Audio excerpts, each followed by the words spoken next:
Este é o Boletim Casa Virada, notícias sobre medidas socioeducativas a partir de um olhar anarquista e abolicionista penal. Neste boletim apresentamos semanalmente notícias sobre medidas socioeducativas sobre as cadeias juvenis do Brasil e de todo o continente americano e sobre o meio aberto na cidade de São Paulo. Entre em contato com a gente através do boletim casavirada@raizup.net.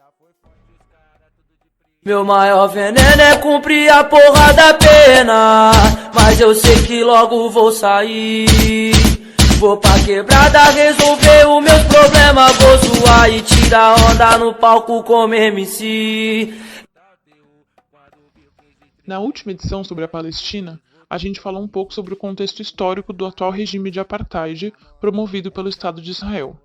Hoje a ideia é falar da resistência das palestinas e palestinos, que lutam todos os dias há gerações, e sobre o importante papel da juventude nessas lutas, mesmo com uma enorme criminalização e perseguição. Quando a gente pensa em resistência na Palestina, muitas vezes a imagem que vem à nossa cabeça é de jovens atirando pedras em tanques. As pedras se tornaram um importante símbolo de luta a partir da década de 80, quando aconteceu a primeira intifada, que é como ficou conhecida a revolta palestina.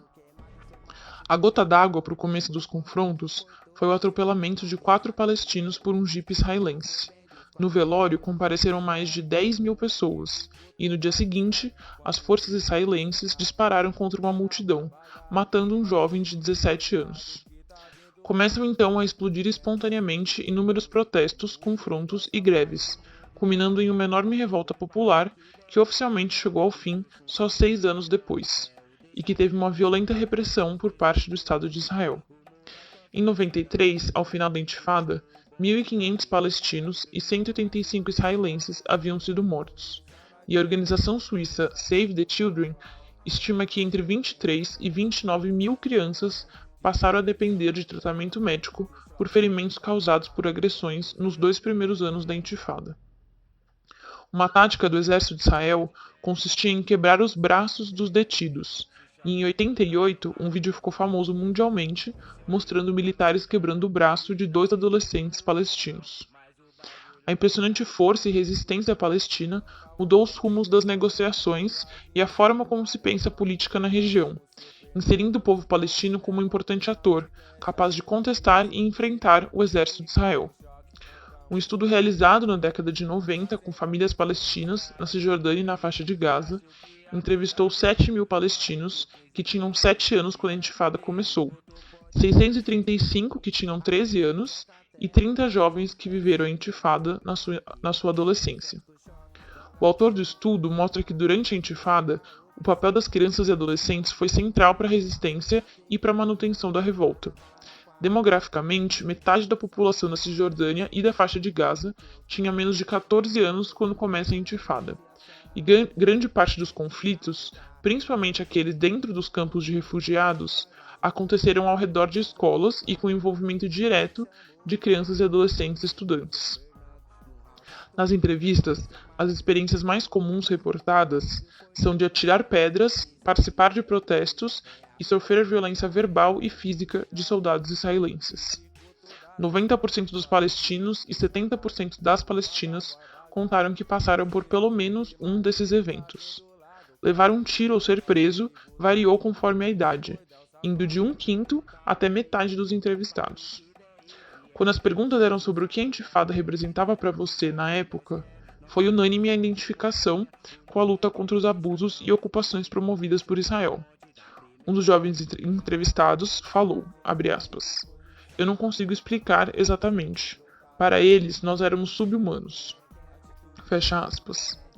Além dessa consciência coletiva, as respostas também demonstraram como os traumas vivenciados também ajudaram a culminar em revolta. Experiências frequentes de casas invadidas, apanhar dos soldados e ver seus parentes e amigos apanharem, além de ver pessoas sendo presas e assassinadas. Alguns anos depois, em 2000, acontece a segunda intifada, em um contexto em que a promessa de instauração de um Estado palestino e do recuo das tropas israelenses seguia sendo permanentemente adiada. A revolta palestina durou 5 anos, durante os quais 3 mil palestinos e 1.000 israelenses foram mortos. Em 2015, outra importante revolta palestina também acontece, com protestos e greves em Gaza, Cisjordânia e Israel. Nesse ano, segundo a Coordenação de Assuntos Humanitários da ONU, 30 crianças foram mortas pelos exércitos e colonos israelenses. Uma reportagem do site Monitor do Oriente Médio, publicada em 20 de novembro de 2020, fala de um menino de 13 anos que foi considerado um herói infantil por socorrer um homem ferido durante um protesto. Ele correu na direção do homem, arrancou a sua camisa e fez um estanque para o sangramento. Na entrevista, o menino fala, abre aspas, "Não sei o que significa infância. Sempre sinto responsabilidade e medo por meus entes queridos. Eu sobrevivi a agressões israelenses em Gaza desde o dia em que nasci. Ninguém me ensinou sobre a situação. As ações diárias de Israel contra meu povo me ensinam muito bem o que significa viver sob a ocupação." Fecha aspas. Já dá pra gente ver que onde há perseguição e violência por parte do Estado de Israel, há sempre revolta e resistência à Palestina, e que as crianças e adolescentes têm um papel central nas lutas, sendo violentamente afetadas por esse apartheid. No próximo episódio a gente continua. Fundação Casa evoluiu, o meu grau de ódio, tratado como os animais, pior que um zoológico. Agora com as notícias do Brasil. No Centro Socioeducativo de Sinop, localizado a 500 quilômetros de Cuiabá, Mato Grosso, 2 jovens foram espancados e tiveram as unhas arrancadas por um parceiro de cela. Foi assim que disse o Mato Grosso Mais, em matéria de 8 de abril. A direção da unidade registrou um boletim de ocorrência. Na unidade de internação sentenciada 1, localizada em Porto Velho, Rondônia, 2 jovens tentaram a fuga enquanto faziam serviços gerais na unidade. Infelizmente foram recapturados. Saiu no Rondônia ao vivo em 9 de abril. O governo do estado de São Paulo encerrou a gestão compartilhada da Fundação Casa da cidade de Franca, interior do estado, onde a pastoral do menor atuava há 14 anos. Os trabalhos se encerram em 31 de outubro e 52 profissionais serão demitidos. A unidade não fecha, ela será gerida como um todo por servidores do Estado. Antes, compartilhada, apenas a segurança era composta por servidores. A Fundação Casa diz que a medida foi adotada para otimizar a aplicação dos recursos e irá gerar economia aos cofres públicos. Outros 15 centros espalhados pelo estado de São Paulo também passaram a funcionar com servidores efetivos da instituição. Saiu no gcn.net.br em 8 de abril. E agora o último boletim publicado pela Fundação Casa sobre o Covid-19 no dia 9 de abril. São 4.872 jovens nas unidades do estado de São Paulo até esta data. E foram testados 6.165 jovens, aplicados 8.949 testes, com 589 jovens confirmados com Covid-19, 15 aguardando resultado e nenhum óbito. Já de servidores e servidoras, há 11.025 ativos na Fundação no momento, 1.628 casos e 24 óbitos. Agora, com os dados do Brasil, anunciamos o último boletim do Conselho Nacional de Justiça sobre o Covid-19 nas unidades de medida socioeducativa, publicado no dia 7 de abril. Há 7.974 casos confirmados de jovens com Covid-19 e 6.128 servidores e servidoras, e 53 mortes, todas de profissionais das medidas socioeducativas. Foram testados até o momento 20.796 jovens privados da liberdade e 24.665 servidores e servidoras. Boa pra você que fingiu não ver e deixou se corromper pelo opressor. E dando sequência aqui a mais uma edição do Boletim Casa Virada, com as notícias dos serviços de medida socioeducativa em meio aberto aqui da cidade de São Paulo. Hoje nós vamos retratar sobre uma experiência positiva que tem ocorrido aqui na cidade por meio de um grupo de trabalho composto por técnicos e técnicas que atuam nos serviços de medida, que se propõe a debater e a qualificar a discussão sobre violência policial. Esse grupo de trabalho, então, chamado GT Violência de Estado, se propõe a discutir no âmbito das medidas socioeducativas em meio aberto as situações de violência policial que chegam diretamente nos serviços, haja visto o procedimento de acompanhamento que técnicos e técnicas realizam aí junto à juventude.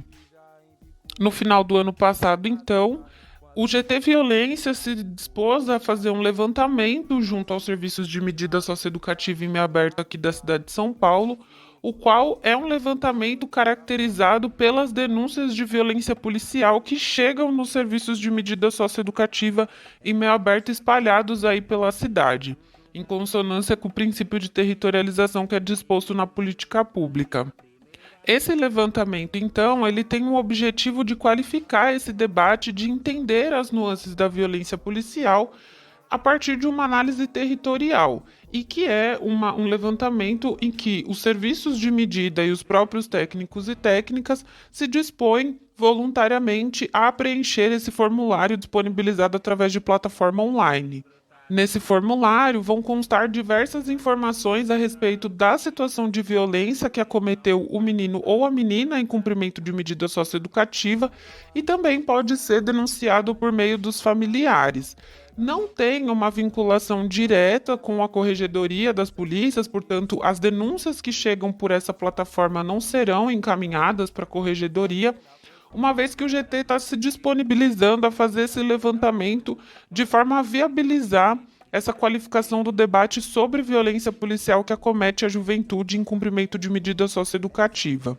Foi um levantamento autorizado pela Secretaria Municipal de Assistência e Desenvolvimento Social e tem previsão aí de término durante o meio do ano de 2021.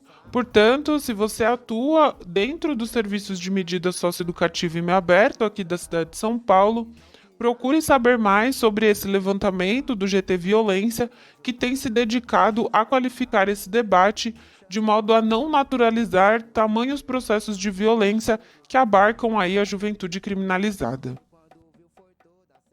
Era muito longe, às vezes não tinha visita. Graças a Deus os companheiros lá da ilha. E essa foi a edição 112 do Boletim Casa Virada. Lembramos que aqui só falamos sobre o que sai na mídia no meio fechado e trazemos reflexões sobre o meio aberto. Agora imagina quanta violação acontece e a gente nem pode falar aqui. Para download no Mediafire, Megafono, disponível no YouTube, Facebook, Spotify e nos tantos outros agregadores de podcast. Estamos também na faixa Contra as Prisões da Rádio Comunitária Cantareira, sempre às 14 horas de terças e quintas. Acesso ao Casa Virada no desobedienciasonora.milharal.org.